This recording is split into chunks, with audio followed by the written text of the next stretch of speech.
Welcome everybody to another in our blockbuster month of February. Rather soggy night, and we'll do the usual. First of all, we have two rules, which all of us can pretty much remember, I think. That is that we have to raise our hands to be recognized once we go into our discussion after the meeting. The other one is all devices that ring, buzz, click, whir, pulsate audibly should be switched off so as not to distract the reader or the concentration of the assembled throng. Medical devices, of course, exempt. We're going to thank goodness. We're going I think last week we did sofas first. We're going to we did a sofas first because there's always massive confusion when we get to the sofas in the back. So I think we're going to do a sofas. We'll do a sofas first, and then we'll do the. So we're going to start with the sofas, and then. So what about the chairs? You count as a sofa. The inner circle and the outer circle. The inner sanctum. And we're going to introduce ourselves, starting with Meg. Meg Raftus. Emil. Rose Patton. Frank Patton. Steve Eichelwood. Francesca Thompson. Jake Levinson. Polly Leonard. Bob Swain. Madeline Swain. Biddy Abbott. And For the second tier, Second Carol Emerling. Dick Leonard. Carlton Bright. Eric Ewer. Melissa Rosati. Sharon Cochin. Willard Brown. Miles Chapin is the Miles beaver. Chapin. Miles is, I think, pretty well known to everyone. Miles has been more or less in with the bricks. I mean, you were just I was a little original. munchkin here. Yeah, but at the church, but I was one of the original readers. A whippersnapper, yes, and part of the program since the earliest days. Miles, as you also may know, has just been elected to the board of trustees. I'm very happy to report that. Miles will now tell us a little bit about this story. And, Neil. Neil has handed the baton. the baton has been handed Okay, formally. well tonight we're going to hear some Damon Runyon, okay? This opens up a little bit the concept of soul, I think. When we say soul, with Damon Runyon, who's definitely got a lot of soul to him, we have to think soul as in soul food, soul music, the soul of a new machine. We're speaking of things that have real spirit to them. It's not so much a spiritual story or a story with great spirit. It has spirit in it, but it's really of a piece. The soul is within the words, and it's the story. And I've tried to select a piece that has resonance. And Damon Runyon is Damon Runyon. He's just fantastic. I did a little research, and I came up with a bio. And I do want to read some of this because there's things in here that I didn't know about Damon Runyon. Damon Runyon is one of those characters that we all know Damon Runyon. Sure, I saw Guys and Dolls once, but I didn't really know a lot of this. So I'm going to read excerpts from this biography, and then we'll start the story. Alfred, that's his real name, Alfred Damon Runyon. Companion to Al Capone, Jack Dempsey, Babe Ruth, Arnold Rothstein, and Walter Winchell. Legendary reporter who gained fame with his tales of the gambling, the racing, the gambling world, the criminal world. Runyon's style relied on Broadway slang, outrageous metaphors, and the constant use of the present tense. Damon Runyon was born in Manhattan, Kansas, but grew up in Pueblo, Colorado. His mother was Elizabeth Runyon. Damon Runyon was her maiden name. And father Alfred Lee Runyon, Damon was his mother's maiden name. And his father Alfred Lee Runyon, a storyteller, itinerant printer, and publisher of small-town newspapers.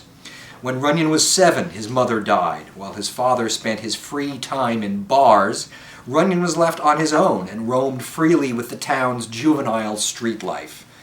Runyon was educated in public schools before being expelled from the 6th grade. At an early age, he had followed his father into the newspaper business. By age 15, he worked for the Pueblo Evening Press and gained the status of a fully fledged news reporter. In 1898, he enlisted for the Spanish-American War and was sent to the Philippines. There he wrote for the Manila Freedom and the Soldier's Letter. After leaving the Army, he worked as a journalist on small dailies. He was a sports writer for the Denver Post And in 1908, he became a director of the Denver Press Club. Runyon began publishing verses and short stories in national magazines such as McClure's and Harper's Weekly. His first book, The Tents of Trouble, 1911, was a collection of poems. In 1910, he went to New York City to work for the Hearst daily, the New York American. To get material for his column, The Mornin's Mornin', he spent much time with the colorful characters of Broadway. In 1912 and 1916, Runyon served as a Hearst foreign correspondent in Mexico. During World War I, he was also in Europe. In the 1920s, Runyon had developed his recognizable stylistic peculiarity, narrating in the historical present. He was especially adept at describing small details and angles that other reporters did not observe. He covered the New York baseball clubs for many years, as well as various other sports venues, focusing on human interest rather than strict facts. Like his father, he was also a gambler, whose famous saying was, "I long ago came to the conclusion that all life is 6 to 5 against." Runyon's underworld stories became popular, and his feature, As I See It, was syndicated in the Hearst newspapers across the country. At the peak of his career, Runyon had a daily readership of over 10 million. He was called America's premier journalist. In 1932, Runyon's collection, Guys and Dolls, became commercially successful. Later, Frank Lesser and Abe Burrows made one of the stories, The Idol of Miss Sarah Brown, into a Broadway musical in 1950, which ran for over 1,200 performances. In the early 1940s, Runyon also worked in Hollywood as a writer and producer. Frank Capra and Raymond Chandler used variants of his idiom, and actors like William Bendix and Mike Mazurki drew on his types to build their characterizations. The archetype of tough, cynical reporter who mingled with gangster and show people became part of Runyon's public image. He parodied such issues as police corruption and organized crime, and managed to avoid the criticism easily prompted by realistic writing with a message. His characters, the Lemon Drop Kid, Dave the Dude, Harry the Horse, Dream Street Rose, Izzy Cheesecake, reflected the colorful side of the city life. See, that's what I'm talking about, the soul. Runyon's fiction was a natural for the big screen. 16 stories and one play were turned into movies. The author's sentimental side could be seen, for example, in the story Little Miss Marker, which was filmed in 1934, starring Shirley Temple. Lady for a Day in 1933, directed by Frank Capra, was a story about Apple Annie, who gets help from gangsters to pose as a rich woman for the sake of her daughter. A Slight Case of Murder, 1938, was based on a play by Runyon and Howard Lindsay. By the end of the 1930s, Runyon had become a national celebrity. He held nightly meetings with friends and colleagues at Lindy's restaurant. In 1938, Runyon developed throat cancer, and in 1944, an operation left him unable to speak. However, Runyon continued his meetings, communicating by written notes. He died 2 years later on December 10, 1946, and his ashes were scattered out of a plane over Broadway by the First World War air ace, Eddie Rickenbacker. And with that, we will go into his story, and I don't have a date on this. It was very hard to find in this collection, but this comes from a collection called the Damon Runyon Omnibus. But the title of the story is Gentlemen, the King. On Tuesday evenings, I always go to Bobby's Chop House to get myself a beef stew. The beef stews in Bobby's being very nourishing indeed and quite reasonable. In fact, the beef stews in Bobby's are considered a most fashionable dish by one and all on Broadway on Tuesday evenings. So, on this Tuesday evening I am talking about, I am in Bobby's, wrapping myself around a beef stew and reading the race results in the Journal, when who comes into the joint but two friends of mine from Philly, and a third guy I never see before in my life, who seems to be an old sort of a guy and very fierce looking. One of these old friends of mine from Philly is a guy by the name of Izzy Cheesecake, who is called Izzy Cheesecake because he is all the time eating cheesecake around delicatessen joints. Although, of course, this is nothing against him, as cheesecake is very popular in some circles, and goes very good with Java. Anyway, This Izzy Cheesecake has another name, which is Morris something, and he is slightly Jewish, and he has a large breezer, and is considered a handyman in many respects.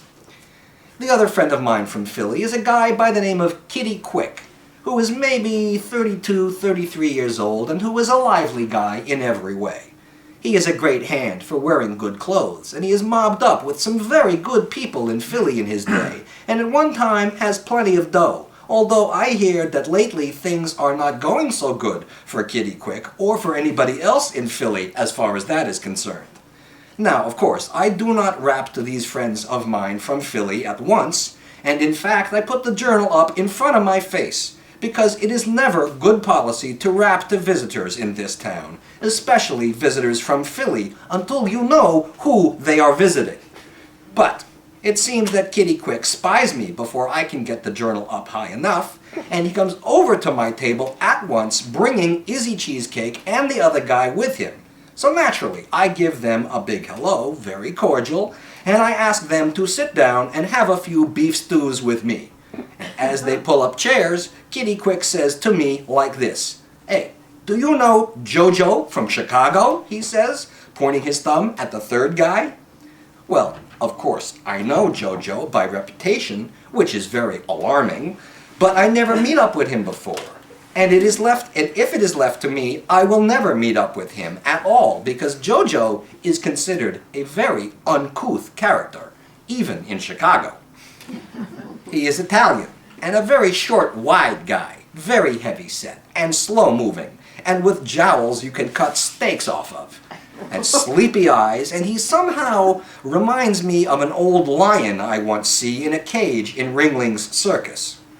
He has a black mustache, and he is an old-timer out in Chicago, and is pointed out to visitors to the city as a very remarkable guy because he lives there as long as he does, which is maybe 40 years.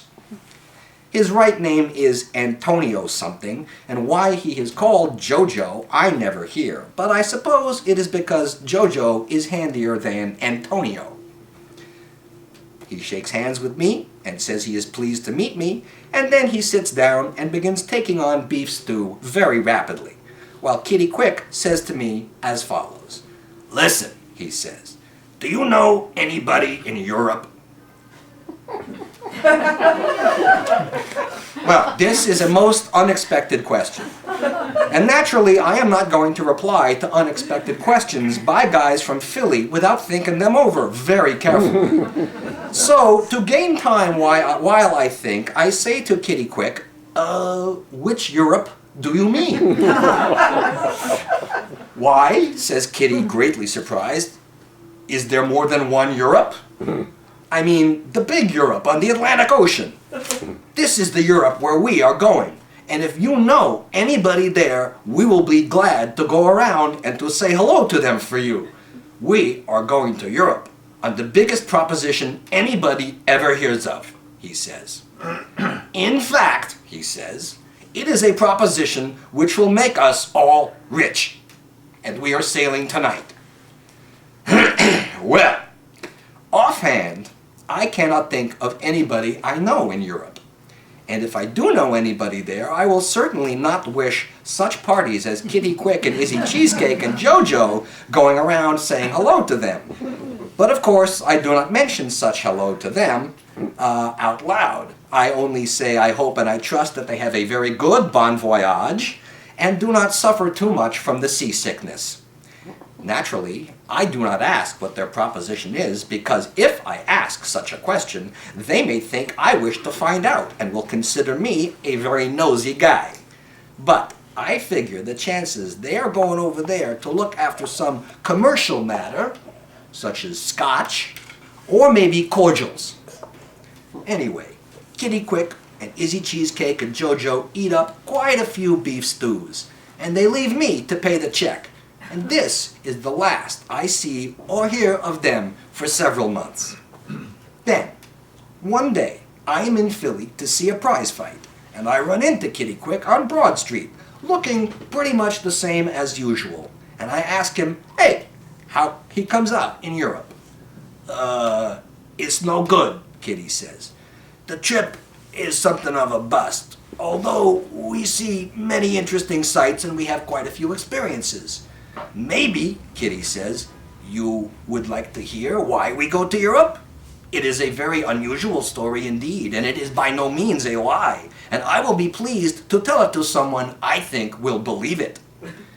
So, we go into Walter's restaurant, and we sit down in a corner, and we order up a little Java, and Kitty Quick tells me the story as follows. It all begins, Kitty says, with a certain big lawyer coming to me here in Philly and wishing to know if I care to take up a proposition which will make me rich. And naturally, I say I can think of nothing that will please me more, because at this time things are very bad indeed in Philly, what with the investigations going on here and there, and plenty of heat out and about, and I do not have more than a few bobs in my pants pocket, and can think of no way to get any more. So, this lawyer takes me to the Ritz-Carlton Hotel, and he introduces me to a guy by the name of Count Sorrow. And the lawyer says he will okay anything Sorrow has to say to me 100%, and then he immediately takes the wind as if he does not care to hear what Sorrow has to say. But I know this mouthpiece is not putting any proposition away as okay unless he knows it pretty much is okay. Because he is a smart guy at his own dodge and everything else, and he has plenty of coconuts. Now, this Count Sorrow is a little guy. A little guy with an eyebrow mustache, and he wears striped pants and white spats and a cutaway coat and a monocle in one eye. And he seems to be a foreign nobleman, although he talks English first rate. I do not care much for Count Sorrow's looks, but I will say one thing for him: he is very businesslike and gets down to cases at once. He tells me he is the representative of a political party in his home country in Europe, which has a king. And this country wishes to get rid of the king, because Count Sorrow says kings are out of style in Europe, and that no country can get anywhere with a king these days. His proposition is for me to take any assistance I figure I may need and go over and get rid of this king. And Count Sorrow says he will pay 200 G's for the job in good old American scratch, and will lay 25 G's on the line at once, leaving the balance with the lawyer to be paid to me when everything is finished.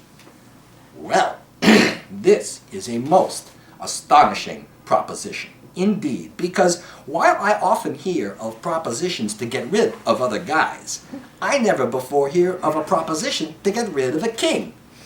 Furthermore, it does not sound reasonable to me, as getting rid of a king is apt to attract plenty of attention and criticism. But Count Sorrow explains to me that his country is a small, out-of-the-way country, and that his political party will take control of the telegraph wires and everything else as soon as I get rid of the king, so nobody will give the news much of a tumble outside the country. Everything will be done very quietly and in good order, Count Sorrow says, and there will be no danger to you whatsoever. Well, naturally, I wish to know from Count Sorrow why he does not get somebody in his own country to do such a job, especially if he can pay so well for it. And he says to me like this: "Well," he says, "in the first place, there is no one in our country with enough experience in such matters to be trusted. And in the second place, we do not wish anyone in our country to seem to be tangled up with getting rid of the king. It would cause internal complications," he says. "An outsider is more logical," he says, "because it is quite well known that in the palace of the king there are many valuable jewels, and it will seem a natural play for outsiders, especially Americans, to break into the palace to get these jewels. And if they happen to get rid of the king while getting the jewels, no one will think it is anything more than an accident, as often occurs in your country." Furthermore, Count Sorrow tells me that everything will be laid out for me in advance by his people, so I will have no great bother getting into the palace to get rid of the king. But he says, of course, I must not really take the valuable jewels because his political party wishes to keep them for itself. Well, I do not care much for the general idea at all. But Count Sorrow whips out a bundle of scratch and weeds off about 25 large, coarse notes of a G apiece, and there it is in front of me.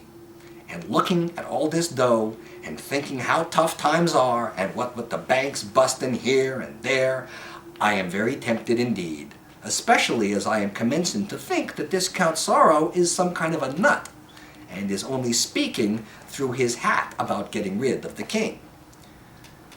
"Listen," I say to Count Sorrow as he sits there watching me, "how do you know I will not take the dough off of you and then never do anything whatever for it?"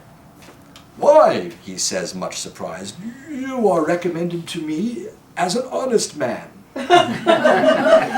And I accept your references. Anyway," he says, "if you do not carry out your agreement with me, you will only hurt yourself because you will lose 175 G's more, and the lawyer will make you very hard to catch." Well, the upshot of it is that I shake hands with this Count Sorrow, and then I go out and find Izzy Cheesecake, although I am thinking Count Sorrow is a little daffy.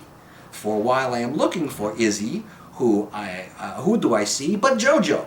And Jojo tells me that he is on a vacation from Chicago for a while because it seems somebody out there claims he is a public enemy, which Jojo says is nothing but a big lie, as he is really very fond of the public at all times.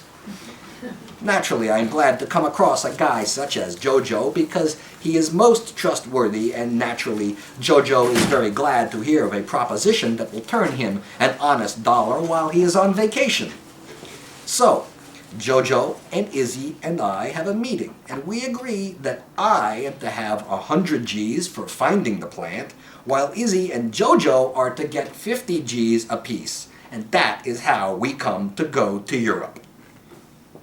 Well, we land at a certain spot in Europe, and who is there to meet us but another guy with a monocle, who states that his name is Baron von Terp, or some such, and who says he is representing Count Sorrow, and I am commencing to wonder if Count Sorrow's country is filled with one-eyed guys.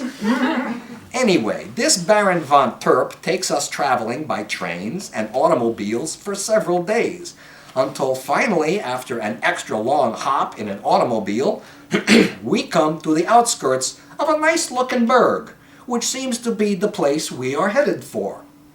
Now, Baron von Terp drops us in a little hotel on the outskirts of the town, and says he must leave us because he cannot afford to be seen with us, although he explains he does not mean this as a knock to us.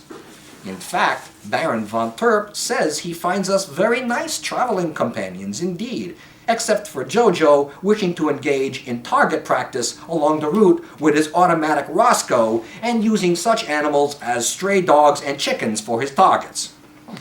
He says he does not even mind Izzy Cheesecake singing, although personally I will always consider this one of the big drawbacks to the journey. Before he goes, Baron von Terp draws me a rough diagram of the inside of the palace, where we ought to get rid of the king, giving me a layout of all the rooms and the doors. He says usually there are guards in and about this palace, but that his people arrange it so these guards will not be present around 9 o'clock this night, except one guy who may be on guard at the door of the king's bedroom.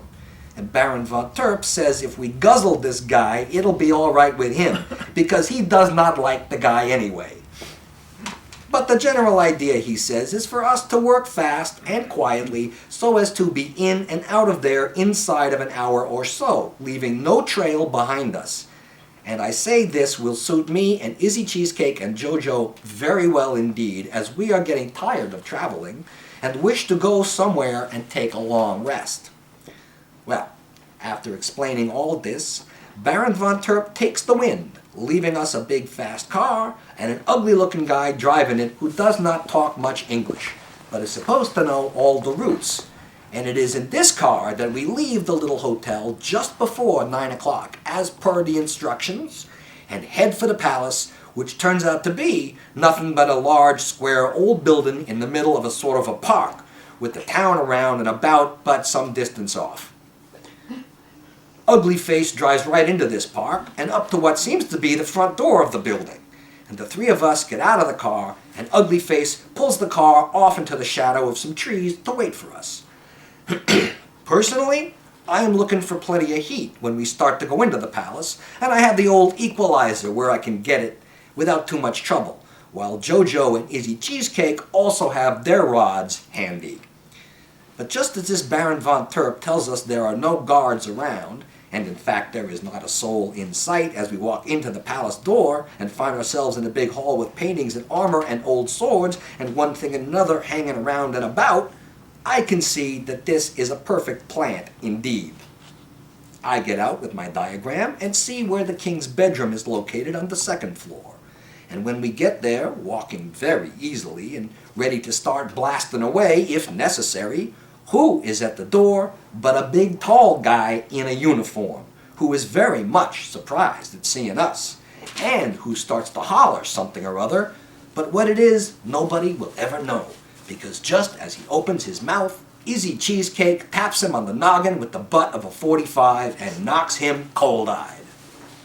Then Jojo grabs some cord off a heavy silk curtain which is hanging across the door and ties the guy up good and tight and wads a handkerchief into his kisser in case the guy comes to and wishes to start hollering again. And when all this is done, I quietly turn the knob of the door to the king's bedroom and we step into a room that looks more like a convention hall than it does a bedroom, except that it is hung around and about with silk drapes, and there is much gilt furniture here and there. Well, who is in this room but a nice-looking doll and a little kid of maybe 8 or 9 years old? And the kid is in a big bed with a canopy over it, like the entrance to a nightclub, only silk, and the doll is sitting alongside of the bed reading to the kid out of a book. It is a very home-like scene indeed, and causes us to stop and look around in great surprise, for we are certainly not expecting such a scene at all. As we stand there in the middle of the room, somewhat confused, the doll turns and looks at us, and the little kid sits up in bed. He is a fat little guy with a chubby face and a lot of curly hair, and eyes as big as pancakes, maybe bigger. The doll turns very pale when she sees us and shakes so that the book she is reading falls to the floor. But the kid does not seem scared, and he says to us in very good English like this. "Who are you?" he says. Well, this is a fair question. But naturally we do not wish to state who we are at this time. So I say, never mind who we are, where is the king? The king? The kid says, sitting straight up in bed. Why, I am the king. Now, of course, this seems a very nonsensical crack to us, because we have brains enough to know that kings do not come as small as this little squirt. And anyway, we are in no mood to dicker with him. So I says to the doll as follows. Listen, I say, we do not care for any kidding at this time because we are in a great hurry. Where is the king? Why, she says, her voice trembling quite some, this is indeed the king, and I am his governess.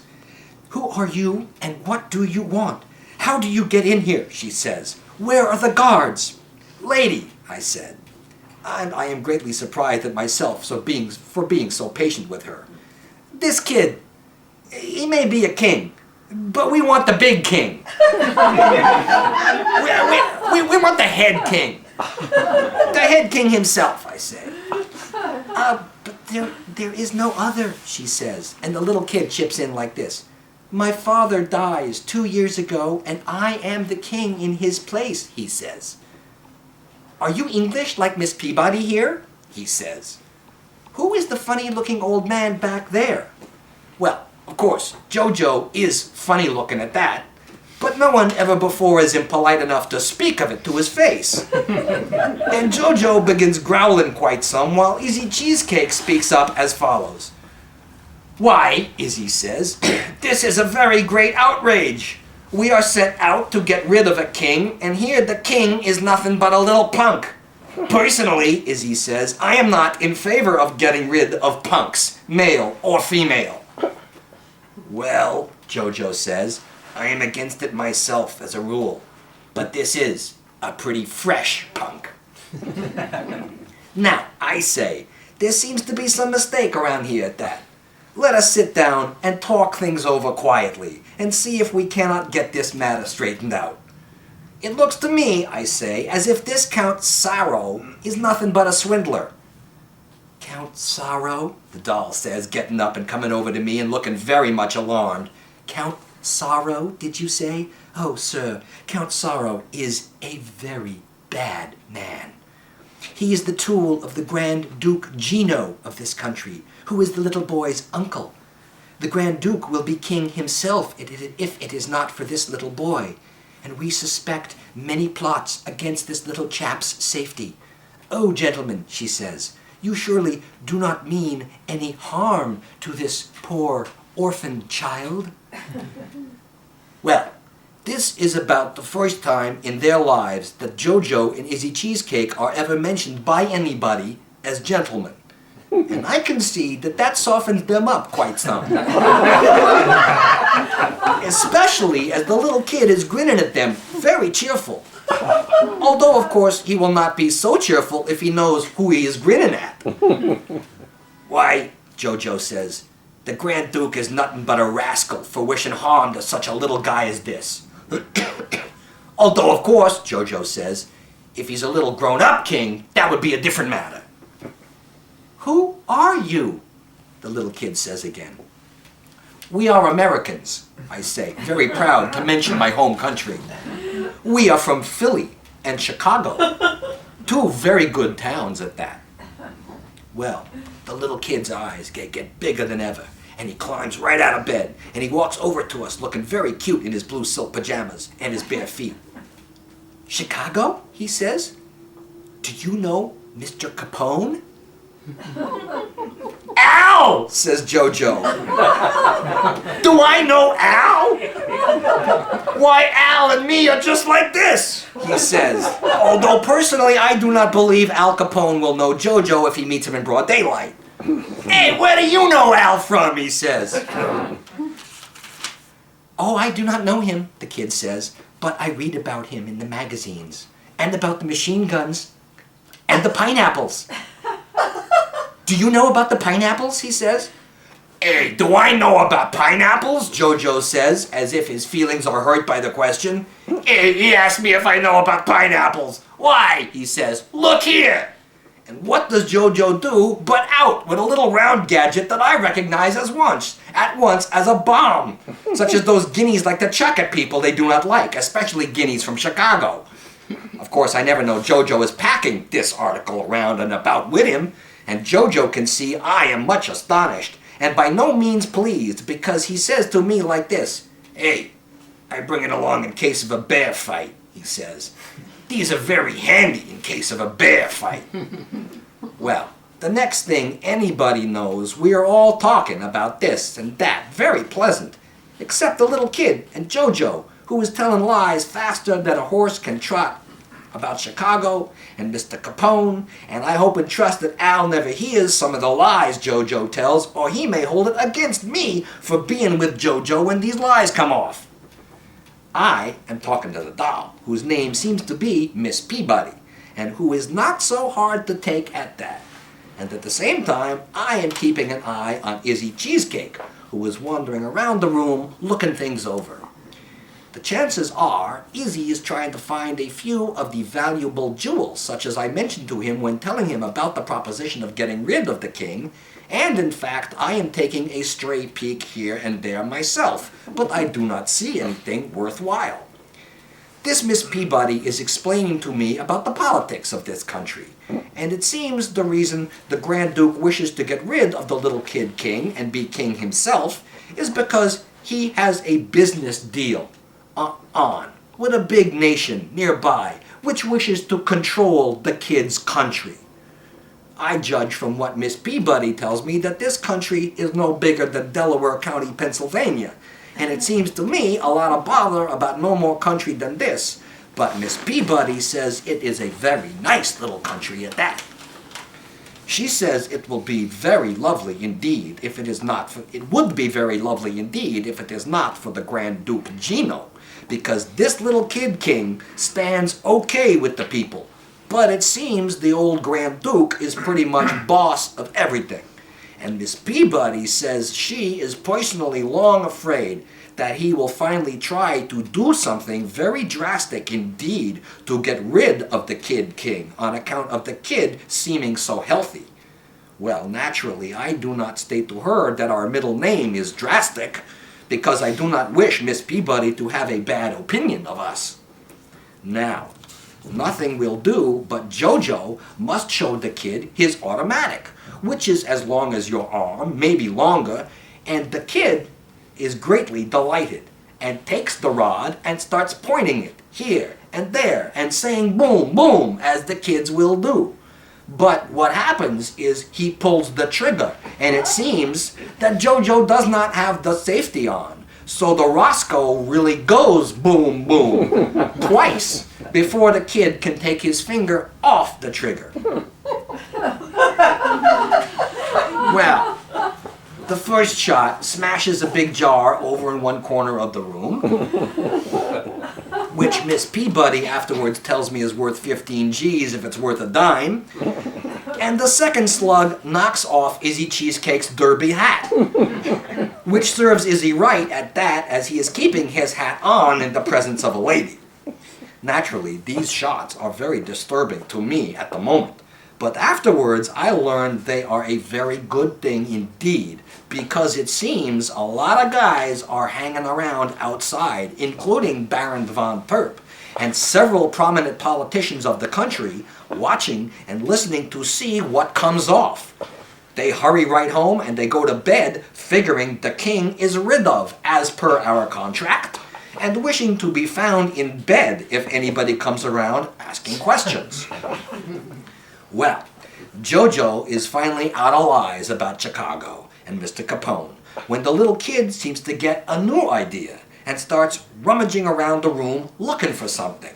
And just as I am hoping he is about to donate the valuable jewels to us, he comes up with a box. And what is in this box but a baseball bat and a catcher's mitt and a baseball? And it is very strange indeed to find such home-like articles so far away from home, especially as Babe Ruth's name is on the bat. "Do you know about these things?" the little kid asks Jojo. "They're from America, and they are sent to me by one of our people when he is visiting there. But nobody here seems to know what they are for." Do I know about them? Jojo says, fondling them very tenderly indeed. He asked me, do I know about them? Why, he says, in my time, I am the greatest hitter on the West Side Blues back in old dear Chicago. Well, now, nothing will do the kid, but we must show him how these baseball articles work. So Izzy Cheesecake, who claims he is once a star backstopper with the Vine Streets back in Philly, puts on a pad and a mask, and Jojo takes the bat and lays a small sofa pillow down on the floor for a home plate and insists that I pitch to him. Now, it is years since I handle a baseball, although I wish to say that in my day I am as good an amateur pitcher as there is around Gray's Ferry in Philly. And the chances are I will be with the A's if I do not have other things to do. So, I take off my coat and get down to the far end of the room while Jojo squares away at the plate with Izzy Cheesecake behind it. Now, I can see by the way he stands that Jojo is bound to be a sucker for a curveball. So I take a good wind-up and cut loose with the old fadeaway. But of course, my arm is not what it used to be, and the ball does not break as I expect.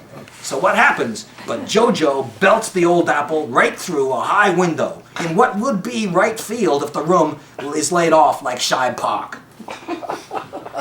Well, Jojo starts running as if he is going to go to first. But of course, there is no such place in particular for him to run, and he almost knocks his brains out against the wall. And the ball is lost, and the game winds up right there. But the little kid is tickled silly over this business, and even Miss Peabody laughs, and she does not look to me like a doll who gets many laughs at her life, at least. It is now nearly 10 o'clock, and Miss Peabody says if she can find anybody around, she will get us something to eat. And this sounds very reasonable indeed. So I step outside the door and bring in the guy we tie up out there, who seems to be wide awake by now, and very much surprised, and quite indignant. And Miss Peabody says something to him in a language which I do not understand. When I come to think of it, afterwards, I am greatly astonished at the way I trust this Miss Peabody, because there is no reason why she shall not tell the guy to get the law. But I suppose I trust her because she seems to have an honest face. Anyway, the guy in the uniform goes away, rubbing his noggin, and pretty soon in comes another guy, who seems to be a butler or some such, and who is also greatly surprised at seeing us. And Miss Peabody rattles off something to him, and he starts hustling in the tables, and the dishes, and the sandwiches, and the coffee, and one thing and another, all of it, no time at all. Well, there we are, the 5 of us, sitting around the table, eating and drinking, because what does the butler do when he brings in a couple of bottles of the good old pre-war champagne, which is very pleasant to the taste. Although Izzy Cheesecake embarrasses me no little by telling Miss Peabody that if she can dig up any considerable quantity of this stuff, he will make her plenty of bobs by peddling it in our country, and he will also cut the little king in. When the butler fills the wine glasses the first time, Miss Peabody picks hers up, looks at us, and naturally we have sense enough to pick up ours too, and then she stands up on her feet and raises her glass high above her head and says like this, "Gentlemen, the king!" Well, I stand up at this, and Jojo and Izzy Cheesecake, they stand up with me, and we all say together, "The king!" And then we swig our champagne, and we sit down again, and the little kid laughs all over, and he claps his hands, and he seems to think it's all plenty of fun, which it is at that, although Miss Peabody does not let him have any wine. And it is, she is somewhat indignant when she catches Jojo trying to slip him a snort under the table. Well, finally the kid does not wish us to leave him at all, especially Jojo. But Miss Peabody says he must get some sleep, so we tell him we will be back someday. And we take our hats, and we say goodbye, and we leave him standing in the bedroom door, with Miss Peabody at his side. And the little kid's arm is around her waist, and I find myself wishing it is my arm at that. Of course, we never go back again, for in fact we get out of the country that very night, and we take the first boat out of the first seaport we hit, and we return to the United States of America, and the gladdest guy in all the world to see us go is Ugly Face, because he has to drive us about 1,000 miles with the muzzle of a rod digging into his ribs. So, Kitty Quick says, now you know why we go to Europe. Well, naturally, I am greatly interested in this story, and especially in what Kitty says about the pre-war champagne, because I can see that there may be great business opportunities in such a place, if a guy can get in with the right people. But one thing Kitty will never tell me is where the country is located, except that it's located in Europe. You see, Kitty says, we're all strong Republicans here in Philly. And I will not get the Republican administration of this country tangled up in any international squabble for the world. You see, he says, when we land back home, I find a little item of cable news in a paper which says that the Grand Duke Gino dies as a result of injuries received in an accident in his home some weeks before.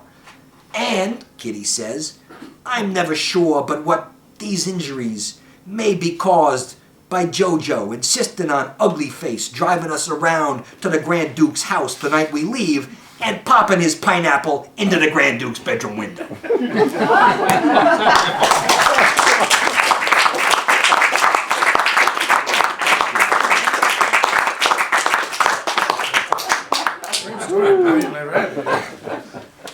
Trying on the old vocal cords. There you go. Anyway, just the reminder, of course, that we just raise our hands to be recognized and the floor is open. Betty. I am perfectly entrapped with the enchantment of that story and the way that you read it. Bravo! Thank you. I loved it. there's serious doubt that Stories with Soul will ever continue. I don't know beautiful, but I know ugly, and that was really ugly. Thanks a lot, Padre. Whoa. Yes. I can't decide whether that was the best thing he ever wrote or he read it so well that it seemed to be. It was just fantastic. I mean, your reading and the story was wonderful. And at the very beginning, I started thinking about The Sopranos. And, I'm sure that they must have taken this, and you could have played any of those guys and done a better job. Yeah, I don't look like Paulie Walnuts, though. That's the problem. That was wonderful. Thanks. I think you were right when you said that there was some soul in some way.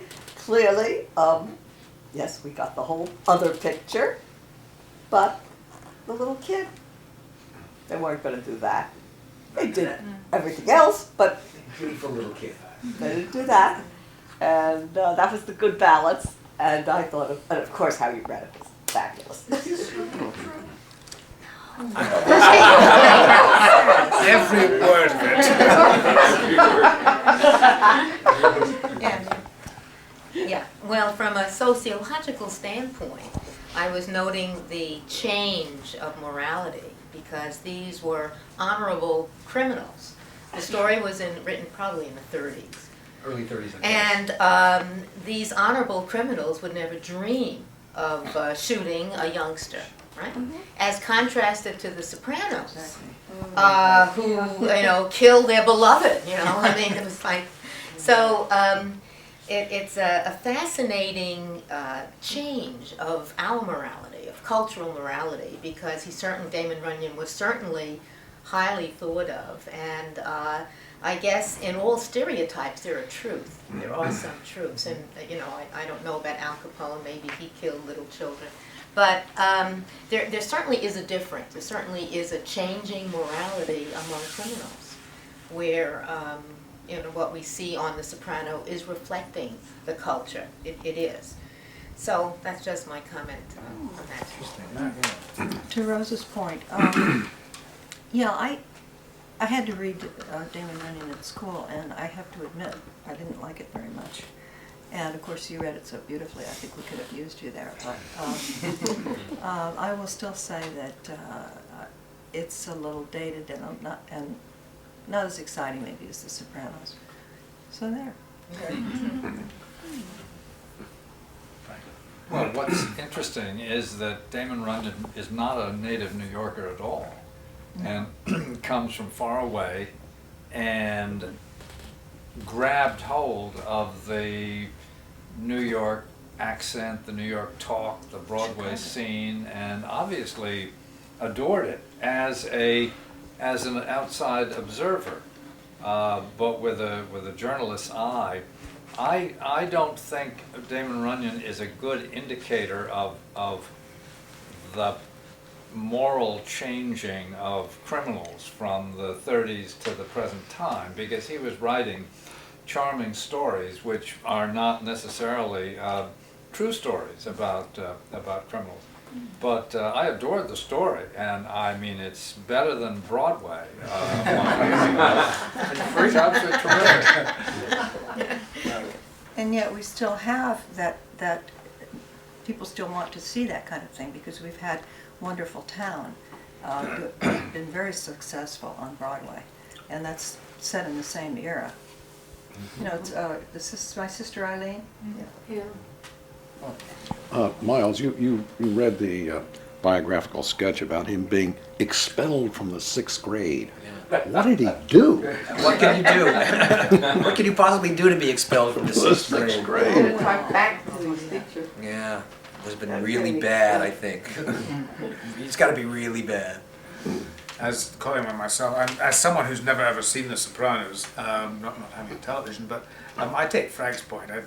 This rosy, hued past. I think it was pretty brutal and pretty horrible, actually. 20s or 30s, at any time you care to examine. I think it was such a romantic It was a brilliant story, and it was probably true, apart from that. Well, can I speak a little bit to why I selected it? The notion of honor among thieves is a perennial. Yes. I mean, it's you know, it goes from Shakespeare onwards. But it does change. I mean, it's refracted through a different lens. And it's very interesting to see this, which was obviously Prohibition, which in our country was an era when lawlessness was rampant and morality was sort of turned upside down in a way. But it's interesting in this to see how these guys react personally, you know, where they draw the line for their own, what they will and they will not do, what they think is appropriate, what is not appropriate. Because I think that has shifted over the years, and this is sort of Frank's point. I mean, you know, today, it's certainly in popular entertainment, which this was of its era, it's a lot more degraded than it was there. I mean, a story like this is like a moral exemplar compared to the kind of stories that you see on TV every night today, you know. And it's just, there's a certain kind of sweetness about it that is almost nostalgic in a way for a time where you know, the good guys was the good guys and the bad guys was the bad guys, and you never know who was the witches, you know, and it's just plus ça change, plus c'est la même chose, you know. Also, I like the thing about taking over foreign countries and killing their leaders. It's like, we don't do that. We come from a very nice country. That has a certain resonance politically also, you know, especially when there's business involved. Yes, indeed. Yes, Francis? I thought it was interesting that the little king knew all about those gangsters in Chicago. Because people, I mean, they were sort of like, you know, Bonnie and Clyde in a way. People did read about them, because I remember my older brother had a scrapbook and he had all of these pictures like Al Capone being gunned down, or, you know, of gangsters and things in Chicago. And I was fascinated by it. I still remember those pictures just from having seen them. And also, I want to say, I don't watch The Sopranos either because I don't have a telly, but I met Federico Cartoluccio, who's on The Sopranos. He's an artist. He paints as well. He's very nice. May I just, Yes, of this course. is really an aside. About 20 years ago, I had a very nice lady hairdresser who had a boyfriend who I knew was in with the mob. And she said that Frank Sinatra visited her with a group of men, you know, just in a social way. I said, he's in with the mob, with the Italian mafia. She denied that, but of course I knew that it was true. I said, and how would they treat you, for example? Would they threaten you to for some kind of a payoff? She said, well, no, I'm a widow, and they would leave me alone. Mm-hmm. So they do have certain codes among themselves. Oh, yes, I'm sure They say the safest place for women is in Little Italy. Or Carroll because Gardens. nobody will let Yes. anyone, you know, touch them. That's true. Mm. No, it isn't. Sorry. I remember when I was a lot younger, going through Florence, and I was married, and my husband was with me, but the guys were really, you know, they were catcalls and things like that. That were, It's like That's not thinking of dangerous. pineapple I take witches. that back. You know, pineapple. Frank? It reminds me a little bit of O. Henry's story, The Ransom of Red Chief, with this little boy who tyrannizes the people who attempt to kidnap him. So it's a charming story. It could occur in circumstances other than hoodlums from the Windy City or anywhere else. But Damon Runyon really did master this wonderful style, and I had never thought about the fact that he told everything in the present tense. Absolutely. But it gives you a sense of somebody who's a little bit uneducated telling the story, and he's got the combination of your presentation and his method of writing is just wonderful, absolutely convincing. I'm drawn into the gangland world of the early 30s. Didn't you just love the end as follows, and then Yeah. as follows, said as. It's a very good. But it was kind of like O. Henry, you know, his just absorption of everything New York and his love of, for those of us who come from elsewhere, which probably most of us do. O. Henry had the same thing. He just became the quintessential New Yorker. Anyone else? Next week we've got Paul Black, and he's going to be reading First Confessions by Frank O'Connor. Paul Black is sometime thespian, professional thespian. He's just new to the church. He just joined within the last year. He and his wife have just had a little baby, and he's a very, I think, entertaining guy. We'll see how he reads the story next week. But I'm very much looking forward to it. I want to plug Friday night. Cinema All Souls is presented by the All Souls Yacht and Polo Club, and we're going to be doing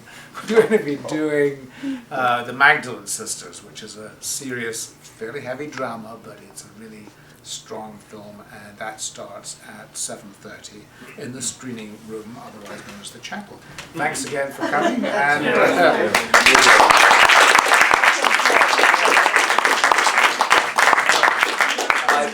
I put out copies of the All Souls report, which we